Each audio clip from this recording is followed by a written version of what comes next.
caggal juulal aljuma nelaɗo sallallah alih w sallam naati médine e oɗon ñalawma médine wiyatno ko yatrib watti noddirede madinatul rasul sallallah alih w sallam woni wuuro nulaɗo mo jaam e kisal ngoni e mum on ansariyankoɓe woni ɓeɗon madinaɓe hoɗɓe ɗon woni jatigueɓe hay sinno ɓe gonano yaajaɓe no fewi ɓe ngala ngaluji ɓe galɗani no fewi ɓe jaɓɓi ndeysan nelaɗo sallllahu alayhi wa sallam goto foof ene yiiɗi yo nelaɗo jippi galle muɗum ndeysan ɓeɗo yimɓe nelaɗo meeɗa wirtade ɗon ene yaaha so wona goto e mabɓe foof jagga guinol ngeloba ba ndeysan mbete ene ɗowa ngeloba fata galle mumen hankkadi goto foof ko ene wiiya ar jippo galle ar jippo galle ar jippo galle goto foof ne yiiɗi barkenorade ne yiiɗi kadi dañde ngal ɗo teddungal so annabi sallllahu alih wa sallam jippade galle muɗum nden nelaɗo sallllahu alih w sallam wiiɓe goɗɗitoɗo lawol ngol goppe ngeloba ba yaaha jokka yaadu muɗum nde tawno ngeloba woni ko e yamirore yahata ko yamirore jomiraɗo tabaraka wa taala nden ɓe goppi ngeloba ene yaha ha yetti nokku goto mo ganduɗa ngeloba jussi ɗon nden ba jussi kadi ba ummiti kadi ba rutti caggal seeɗa ba arti kadi ha e oɗon nokku kadi ba jussi ɗon ndeysan nelaɗo sallllahu alih wa sallam o jippi to wiyeteɓe bani an najar ɓe ganduɗa ko kawiraɓe makko ɓeɗo Allah dey muyani teddungal Allah ko ɓeɗo dey hokki ndeysan oɗo fartange mawɗo so annabi sallllahu alayhi wa sallam jippadeɓe Allah ne teddiniriɓe ɗum inchallah hokkiɓe ngal ɗon ɓuural ko ɗum ɗo woni ko Allah haaji nela sa sallam jippi toon ɓen ko kawiraɓe makko no mbirunoɗen ni nela sa sallam ndeysan woni toon caggal ɗum annabi sa sallam yamiri e jama o yo mahe to ngeloba jussinoɗo ngel ɗon jama o maha jama o noon wonno ko nokku mo ganduɗa yimɓe ne kawra ɗon ene jangga ene namdo ene jangto Allah ndeysan yimɓe foof ko ɗon ndentata e jama he caggal ɗum nelaɗo sa sallam waɗi ko ganduɗa ene jeeya e golle ɓurɗe mantinde e tarih islam woni holɗum sorde walla awde musidɗagal hakkude ɓeɗo wiyeteɓe muhajirin en firduno en makko e ansar en woni wonɓe ɗon o ƴeewa o waddaɓe o ƴeewa oɗo wiya an e kaari mi waddi on kon sehlaɓe hankkadi jomumen gondata ndeysan o awi musidɗagal hakkude mabɓe e fawade ayi jomiraɗo tabaraka wa taala o wi innamal mu'minuna ihwa wonde julɓe fof ko musidɓe te kadi o moƴƴini musidɗagal mumen fa aslihu bayna akhawaykum nelaɗo sallallah alih w sallam fuɗɗi wadde ɗon ndeysan maade ɗon hankkadi rendo islamiyankore ndeysan hankkadi wonno ligguey makko kanko annabi sallallah alih w sallam golle makko ko jangguinde famminde wallude yimɓe no laɓɓinira pittaji mumen no jaltiniri sam gonɗe ɓerɗe mumen ko wayno shirku en bidaji en wone gueɗe taw wonat toon tan ko jomiraɗo tabaraka wa taala o jangguiniɓe kadi kara e siragal o jangguiniɓe kadi jogade kadi jikku moƴƴo ndeysan e yidde o jangguiniɓe kadi musidɗagal e teddungal e ɗoftade Allah jomiraɗo tabaraka wa taala e jebbilanade ɗum ɗo woni ko jangguini kanko annabi sallllahu alih w sallam e oɗon saaha goto namdimo o wimo hol islam ɓurɗo moƴƴude nelaɗo sallah sallam jaabimo wimo tut'imu ta'ama wa tuqri'u salama ala man arafta wa man lam ta'rif sa sallam wimo nde ñamminta ñamri nde calminta kadi mo ganduɗa e ma anda foof ko ɗum ɗo de woni ko ɓuuri moƴƴude kanko annabi sa sallam ene jeeya e ko adino haalde konnguli nde o yetti toon o wi ya ayuhannas afshu salam wa ut'imu at-ta'am wa silu al-arham wa sallu bil-layli wan-nasa niyam wa tadkhulu al-jannata bisalam o wi e hemon yimɓe cakte salminago ñammine ñamri jokke enɗam juule jamma taw yimɓeɓe ene ɗani ene leeli naton aljanna e dow kisal e ɗum ɗo ene jeeya e ko nela sa sallam adi jangguinde nde o yetti madinatul munawwara o hankkadi hunde kadi woori noon kono ittata koreji makko qouraychiyankoɓe kanko annabi sallllahu alayhi wa sallam enen jokki ɗaɓɓirde mo haare enen jokki ɗaɓɓirde yidde wardemo yidde habde e makko yidde wadde feere foof bere oɗo mission mo woni e dow mum woni yettinde no daandu jomiraɗo tabaraka wa taala bere no wasa yarude no foti yarude ni eyyi kamɓe noon ɓe kabtanoki woni ha Allah jippini aaye mo ganduɗa ene yamira ɓe kamɓe hankadi yoɓe mbar feere ɓe dartoɓe kabto nde tawno koɓe toñaɓe ɗum waɗi jomiraɗo tabaraka wa taala wi ba'da audu billahi min alcheytani irrajim udina lilladina yuqatiluna bi annahum zulimu wa inna allaha ala nasrihim la qadir yamirama ɓeɗon ɓe ganduɗa ko yanaɓe tawi ko toñaɓe nde kabtoto nde tawno jomiraɗo tabaraka wa taala en andi kamɓe de koɓe toñaɓe ete kadi sikki ala Allah kadi en hattani kadi addande ɓe ballal woni walludeɓe woni hankadi ɓe jamirama yoɓe kabtu kamɓe ɓeɗo julɓe caggal ɗum waɗi haareji kewɗi ɗi ganduɗa en mbawa yañade hen so wona ɗum juutat no fewi en jeyatani ɗiɗon haareji Badr Uhud en e goɗɗi inchallah ko noon hunde sifori ɗum noon en daƴat ɗo tan yewtere nde kadi inchallah ha haltine paaɗo so Allah holli en fati nde ɗo toɓɓere eɗen ñaago jomiraɗo tabaraka wa taala yo waɗene ɓen ɗo wi alladina yastami'una alqawla fayattabi'una ahsana. Assalamu aleykum wa rahmatullahi wa barakatuh. الحمد لله رب العالمين وأصلي وأسلم على المبعوث رحمة للعالمين وعلى آله وأصحابه الطيبين الطاهرين غر الميامين ومن تبعهم بإحسان إلى يوم الدين وبعد فدن وتقدين أن سلبنا ما يقبل نياغنا الله مجري قلنا مدام باركو جام فينتون غاكو جام سنفيني الحمد لله إن تبني فوف إن جوري مفوف ko fuɗɗi rewede Allah ko Allah waɗanen yalla jaɓanen ko jogori rewede Allah e ñalam ko kadi yo jaɓ o yaafo en perguittiɗe inchallah waɗanen waɗen yimɓe aljannatul firdawsil ala en gari hannde jokkude jewte meɗen ko fati sira Mustafa sallllahu alayhi wa sallam hannde woni rogere nayo ɓiir inchallah ko ɗo gasnirten yewtere nde so Allah jaɓi en garino ha e fergo annabi sallah sallam ummade makka faade madina nden yettiɓe madina kanko nulaɗo men sallllahu alayhi wa sallam omo nodda e jomiraɗo tabaraka wa taala en kaalino hunde e woldeji ɗi diina o ene sakto ene yaaja e dendagal ndeɗon hettere leydi to wiyete arabi ha e jokli kewɗi e aduna he caggal ɗum kanko annabi sallah sallam feeñi e makko maale ɗe ganduɗa hankkadi omono yalta oɗo aduna omono wayno yimɓe ɓe kanko nulaɗo sallllahu alayhi wa sallam maale ɗe ganduɗa yimɓe ne mbawi teskade ɗum e golle makko walla e haalaluji makko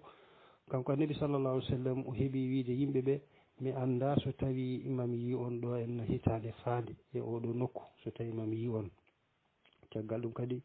kanko annabi sa sallam omo wonno jamratil akaba o wi yimɓe ɓe hudu anni manasikakum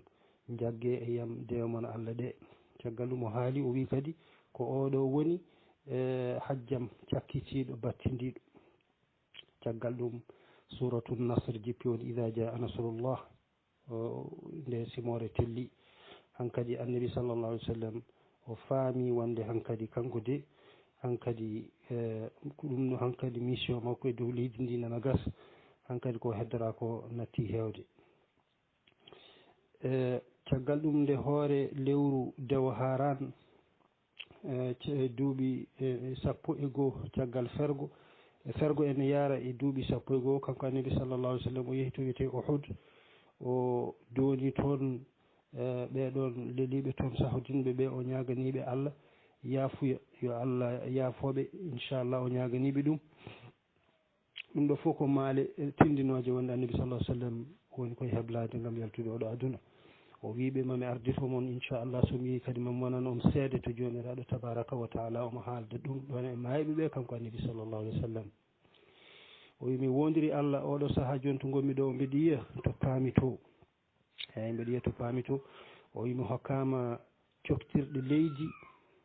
wonde ngaaluji leydi ndi foof mi hokkama sumgo wurde e mayde kono min cuuɓimi ko hawrude joomam kanko annabi sallllahu alih wa sallam o wi mi wondiri Allah ko kulanmi on ko wona ruttade e shirku e rendidinde Allah e goɗɗum caggal somi yeehi kono ala kulanmi on ko yaajede ha gonon fompodirde e jawdi hankkadi wonta haareji oɗon mbarodira sababude jawdi ko ɗum woni ko kulanmi on caggal ɗum kanko annabi sallah sallam waɗi ñalawma gooto hedde minuit nder jamma o yeehi to ɗeɗo guenale biyeteɗo albaqiya kanko annabi sallah sallam o yeehi toon ngam yafnanade ɓe toon ɓeɗon kadi ko sawdin ɓe ñaganade ɓe Allah nde Allah yafotoɓe o haalde maɓe ngol ɗo konngol o wi inchallah ɓooyata mi abbo on kanko annabillahi alayhi wa sallam nde nduɗo lewru dew haran dañi balɗe jeetati wiyama kadi balɗe jeenayyi fergo ene yaara e duuɓi 11 mbiɗen kanko annabi sallallahu alih w sallam ene hawri e altine gooto o tawtora to baqiya ɗo wonde o tawtora ɗon gubbugol mayɗo eyyi o tawtorama ɗon janaysa mayɗo gooten ubbe caggal ɗum o hooti kanko annabi sallllahu alih wa sallam o teski o dañi hoore muusore hoore nde no muusa muusgol ngol ngannduɗaa ene satti no feewi hoore nde no muusa no feewi ene wondi kadi e nguleeki kadi sattuki kanko annabi sallah sallam yimɓe teski omo ƴetti ko wayno tekkere ni morso tekkere omo haɓɓi ɗum e hoore makko kanko annabi sallallahu alih wa sallam ko rafama ma won balɗe 11 kanko nulaaɗo sallallahu alih wa sallam kono ittata fof omo juulna ko rafa balɗe 11 fof ittata omo juulna omo ardo yimɓe ɓe wiyama rafi o ko rafa ko fodde balɗe 13 walla 14 ɗiɗo rewuji ɗi fof ngari Anas ibne Malik yo welede Allah wonde makko wi kamɓe julɓe ɓe juulanno salatu alfajre woni eɓe juulanno salatu fajiri juulu fajiri altine julnannoɓe ko Aboubacre Siddiq radiallahu anhu wa ardah nden ɓe kawa ɓe coyni nelaɗo sallllahu alih wa sallam ene itta oɗo rido mo ganduɗa ene woni hakkude suudu muɗum suudu Aïcha to wonno ko tolino ko sellani ko foof e jama o nde tawno ko damel tan walla ko wayno fallantere ni woni hakkude suudu ndu e jama o ndeysan kanko annabi sallah sallam ɓe coynimo Aboubacre ene ɗo ɓe coynimo kanko nenaɗo sallah sallam omo ƴeewa ndeysan to ɓe mbaɗi sappeji ɗo caggal ɗum kanko annabi sallah sallam o moosi ha ɓoyi wone jalde Aboubacre Siddiq radiallahu anhu wa ardah ndeysan sikkanno ko annabi sallah sallam ko garowo ene julde e maɓɓe e wiide Anas julɓe ɓe keeɓi heen welema mawɗo ɓe belti nde ɓe jiiri oɗo nela sa sallam no sifori ni e to maɓɓe hankkadi ko cemorɗo caggal ɗum kanko annabi sa sallam o suuti junngo makko o yamiri Aboubacre wonde yo contine njuulu ngu yoɓe jokku njuulu maɓɓe kanko heddi e suudu he o woppiti rido arti kanko naati nder suudu caggal ɗum kanko annabi sallllahu alayhi wa sallam ko caggal ɗum ruttoto e joomi ko o wurani ha njuulu goɗɗu eyi caggal ɗum haalama noon e qisse he kanko annabi sa sallam Fatima radiallahu anha wa ardaha saaha wona e wayde saaha wona e jalde joni noon ko kanko annabi sa sallam tukkoto e nofuru Fatima wooda ko haali so haali saaha jala saaha kadi ɓe tesko ene woya wiyama wonde Aïcha radiallahu anha wa ardaha namdimo heeɓimo namdademo kanko Fatima o wi wonde nde o jali nde ko ba makko wimo wonde so yeehi ko kanko addata abba ɗum e galle he nde o woyi nde ko babiraɗo wimo wonde ɓoyata yalta aduna ko ɗum ɗo woni ko woni hankkadi museki ene ɓeydo e annabi sallllahu alayhi wa sallam ene somodiri e tooke walla mbiyen eyi oɗo posone mo ñamminono kanko annabi sa sallam to Khaybar ɗum ɗo fof rendi yante pawgal ngal hankkadi omo tina museki ki kanko annabi sallllahu alayhi wa sallam caggal ɗum moƴi Aïcha to gonmi ɗo ha joni mbeɗa tina ɗeɗo tooke mbeɗa tina ɗeɗo tooke mbeɗa tina tooke ko ñamnomi ko ñamnomi ko nde tawno yahudiyanke goto invité nomo kanko annabi sa sallam ƴetti waɗi hen posone eyyi posone afwan joni noon o wi ha joni omo tesko maale posone ɗe. ene jaa e haalluji makko ko anabi sallam cakkitiɗo o wi Allah huuɗi yahude en e nasara en ɓe ngannduɗa ƴettuɓe jamaji mumen mbaɗi hen kabriji eyyi ma woni ɓe ƴetti kabriji ɓe mbaɗi e nder jamaji he walla ƴetti kabriji ɓe maahi dow mum jamaji. kanko kadi o jertini yimɓe o rentini enen kadi julɓe nde mbaseten wadde ɗum ɗo kanko annabi sallllahu alih w sallam. o wiɓe kadi hoto kanne diine am o ɗo e arabi ndeɗo hettere leydi yo ɓurɗo yajde o sakto e aduna he.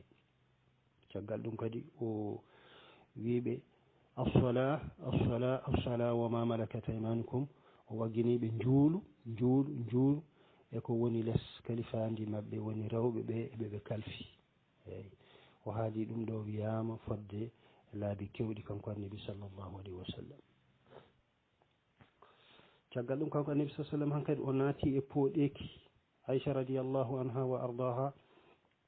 ƴetti fayumo e koyɗe muɗum kanko annabi sallam omo afli e koyɗe yuma men aicha radiallahu anha wa ardaha kañumne ene wasortono ɗum o wi ene jaa e ɓure ɗe jomiraɗo tabaraka wa taala waɗanimo wonde nelaɗo sallllahu alayhi wa sallam maayi ko ene tugge makko ene aflimo kanko annabi kanko aicha radiallahu anha wa ardaha haalanno ɗum kadi haade mum kadi ruttade e jomum o wi ko tuute makko e tuute muɗum ma en garoy hen yeeso. e oɗon saaha to nelaɗo sa sallam afli e makko ɗo en tugge makko Abdourahman ibne Abi Bakr mo ganduɗa ko bani ko gorko kanko Aicha radiallahu anha wa ardaha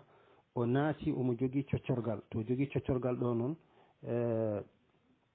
nden omo jogui coccorgal kanko Aicha omo haala o wi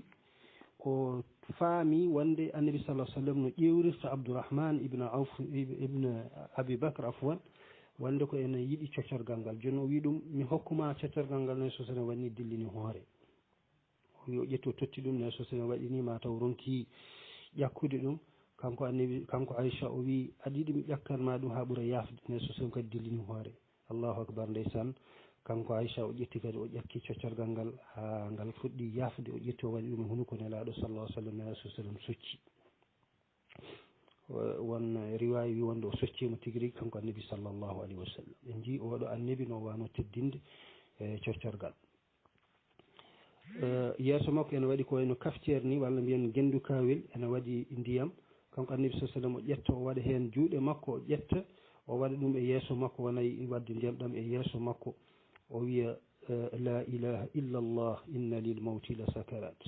allahu akbar kanko nelaɗo men sallallah alih w sallam o wi mi wondiri deweteɗo gonga ala so wona Allah mayde dey ene waɗi kaaɗe kene haaɗi. caggal nde o gasni soccade kanko nelaɗo sa sallam o suuti junngo makko walla feɗenu makko dow to dow bildito omo ƴeewa dow bildito toni makko ene dilla Aicha radiallahu anha wa ardaha ene nana omo wiya e ya waddame ɓen ɓe ngannduɗa ɓe dokkuɗa nemaji maɗa woni annabaɓe e gonɗuɓe e sahodinɓe e moƴƴuɓe laddami e maɓɓe. kanko annabi sa sallam haala kaalo haala o wiye joomam yaafumi joomam yurmumi joomam hokkam wawde tawtudema joomam mbeɗa ñaaguima nde tawtatmami. kanko annabi sallah sallam o haali ɗiɗo haalluji e wiide Aicha radiallahu anha wa ardah o haali ɗiɗo konnguɗi ɗi kalɗen fodde laabi tati caggal ɗum ndeysan junngo ngo arti less kanko annabi sa sallam ɗo o seere fittandu o ruttima to jomiraɗo tabaraka wa taala inna lillahi wa inna ilayhi raji'un koto Allah gummiɗen ko toon kadi duttitoɗen. oɗo hew waɗi ko ñalawma altine 12 lewru rabial awwal lewru wiyetedu mawlud fergo no yaara e duuɓi 11 kanko annabi sallallah alih w sallam omo joguino duuɓi 63 ene fayi lebbi 4 ndeysan ko nden o rutti e joomiko nulaɗo men sallallahu alayhi wa sallam mo ngannduɗa mo Allah wi wa ma arsalnaka illa rahmatan lil alamin min neliranima sowona yurmede wonande yimɓe wa ma arsalnaka illa kafatan linnas min nelma ko e dendagal yimɓeɓe min nder nde foof. ndeysan woni sunare mawde e ɓeɗo sahabaɓe ridwanullahi alayhim. Umar ibn al-Khattab radiallahu anhu wa ardah o haali o wi nulaɗo sallallahu alayhi wa sallam ma yani ko hono no Moussa yaruno Moussa ibn Amran no yaruno to jomiraɗo tabaraka wa taala fodde jammaji 40 ummi woppi leñol mum fayi to jomiraɗo nosoyi ɗum o wi oɗo Mouhammadou sallallah alih w sallam kañumne ko noon yaari kono o mayani o heeɓini wiide kala biɗo nulaɗo maayi mo ƴettu silam o taƴa dande mum kanko Omar ibnul Khattab radiallahu anhu wa ardah caggal ɗum ari o wi e heymon yimɓeɓe o wi onon yimɓeɓe kala mon dewannoɗo Mouhammad yo andu Mouhammad maayi kala noon dewannoɗo Allah yo andu Allah ko goɗɗo mayata ɗum woni man kana yabudu Mouhammadan fa inna Mouhammadan qad mat wa man kana yabudu Allah fa inna allaha hayyun la yamut kaɗo haala Aboubacre Siddiq haali caggal ɗum jomiraɗo tabaraka wa taala tellini oɗo aye wama Mouhammadun illa rasulun qad halat min qablihi rusul afa ayin mat aw qutila anqalabtum ala aqabikum wa man yanqalibayhi falan yadurra allaha shay'an wa sayajzi llahu shakirin Mouhammadou wonani so wona nulaɗo ko adimu ngari jawti so tawi o mayino walla o warama mbati on duttoto eto gonno ɗon ɗo to gonno e dow mum kala emon duttiɗo ko wonno e dow mum ko ɗum ɗo bonnanta Allah haydara ustata e makko torlatamo loratamo Allah noon inchallah ma yoɓ ɓeɗon ɓe ganduɗa ko mantoɓe mo ko yettoɓe mo ibnu Musayyib ndeysan omo haala wi Oumar wi wallahi nde nanmi Aboubacre ene haala oɗo aye o woni mo kalɗen ɗo joni o nde nanmi Aboubacre en haala ɗum o ndeysan ko ɗon tinmi yewede e ɓandam ha jaami jottoyimi less koyɗam ɗe fof mbami no mugga ɗum ni donc komi darade joɗoyimi ko Oumar ibn Khattab haalata joɗoyimi leydi o wi ko ɗon de gandumi han kadi nelaɗo natti firti ko nelaɗo ruttima e jomum ko ni woni oɗo Mouhammadou sallllahu alayhi wa sallam yalti aduna eɗen ciftina mbinoɗen wonde ko jubbande wona sira o foof ko meftande tan pour timmitinde tan yewtere nde kanko nula sa sallam o ubba ko ɗon e suudu Aïcha he suudu ndu hakkude e jama ko rido tan woni ɗon o ubba on wondi Aboubacre e Oumar heddiɓe noon nawa guenale baqiya to e ciftinan kadi nelaɗo ubbaka e nder jama no hewɓe cikkirta ni koye suudu he o woni ewa suudu ndu oga banggue jama he nde no yeehi ha jama o yimɓe juuloɓe hen ɓe keewi sahabaɓe jaccinimo ɓe jaccinimo noon suudu ndu wayno koko natti e nder jama ni kono noon laaɗo ubbaka e nder jama ko ni woni oɗo nulaɗo men sallllahu alih w sallam yalti aduna so ɗum ɓenni wadde joni noon mbawirten tabitinde gille meɗen tan e oɗo annabi sallllahu alih wa sallam ko janngude sira makko garden gurdam makko janggen jikkuji makko denndangal jikkuji makko etoɗen ñemtindemo e denndangal kala fiyakuji gurtinen sunna makko eyyi ɓaadi woni kay en jiyanimo eyyi ko ɗum ɗo woni yiddenulaɗo sallllahu alayhi wa sallam eyyi daronɗen oɗo sunna no feewi ballen mo yettinde nelal ngal inchallah gurtinen sunna o etoɗen ñembude gurdam makko kadi cakten kadi sunna o ko ɗum ɗo woni dey no neɗɗo foti feññinirde yidde mumen nelaɗo sallllahu alih w sallam eɗen ñaago jomiraɗo tabaraka wa taala nde waɗaten yiɓɓe oɗo nulaɗo sallah ah sallam o waɗa en yonaɓe ko addi ko mbasen wiide eɗen ɓeyda ko addi ko Allah waɗa en kadi jaɓde darade caggal makko ɗoftademo o wona ceerno meɗen o wona ñemtinargal meɗen no Allah haalde Qur'an laqad kana lakum fi rasulillahi uswatun hasana laatima kay oɗon jogui oɗo nelaɗo ñemtinorgal moƴƴal eyyi ɗum noon nde Allah waɗa sen ñemtinoɓe mbaɗen mo darorgal meɗen inchallah nde tawno malal meɗen aduna e lakara woni ko e ɗoftade oɗo annabi sa sallam ñemtindema e jabde wonde caggal makko ko feewi haala he koto jomiraɗo tabaraka wa taala min e wasdemi renede cheytan assalamu aleykum wa rahmatullahi wa barakatuhu